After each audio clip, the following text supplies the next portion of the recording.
CI 3 CI3 आपकी home assignment है, काफी बच्चों से हो जाएगा, काफियों से नहीं होगा, तो मैं कल डिस्कस भी करूंगा। तो CI3 आपकी होम असाइनमेंट है।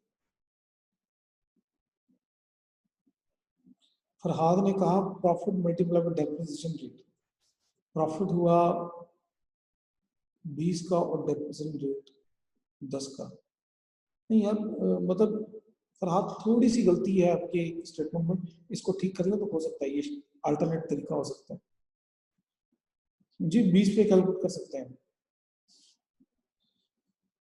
लेकिन अभी मैं उसको डिस्कस करके टाइम नहीं वेस्ट करना चाह रहा हूँ। चौथा रूल लिखना चाह रहा हूँ ताकि आप CI3 कर सकें। Intra group interest and dividend,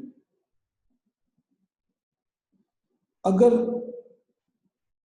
parent और सब्सिडरी के दरमियान इंटरेस्ट और डिविडेंड का लेन देन हुआ है तो क्या होगा। तो रूल में लिख रहा हूँ, इसकी एक्सप्लेनेशन कल करूंगा। आपको अगर समझ आती है रूल थोड़ा बहुत तो क्वेश्चन करके आना है, अगर से रूल समझ ना भी आए तो क्वेश्चन काफी हद तक फिर भी आपसे हो जाना चाहिए, क्योंकि बाकी सारी चीजें तो हो जाएंगी इस क्वेश्चन के अंदर, सिर्फ इंटरेस्ट और डिविडेंड की एडजस्टमेंट हो सकता है आपको थोड़ा सा प्रॉब्लम हो। If any entity has not yet recorded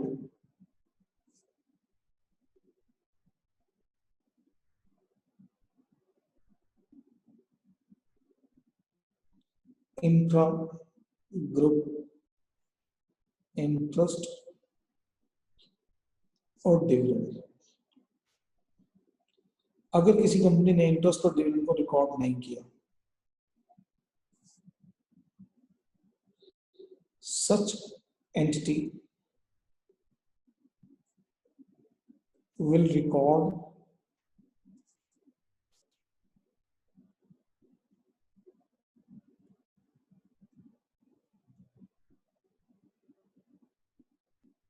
this interest slash dividend first, इस डिविडेंड को पहले रिकॉर्ड करेंगे, देन डिविडेंड और इंटरेस्ट जो भी हो, ये एक का पेएबल होगा, दूसरे का रिसीवेबल होगा।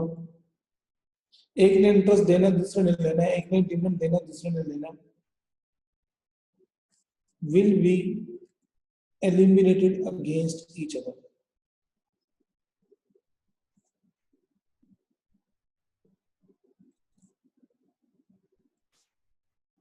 ले जी, इसकी एक्सप्लेनेशन कल होगी। वैसे तो काफी पढ़ के समझ आ गया होगा, लेकिन अगर किसी को नहीं भी समझ आया तो कल एक्सप्लेनेशन होगी।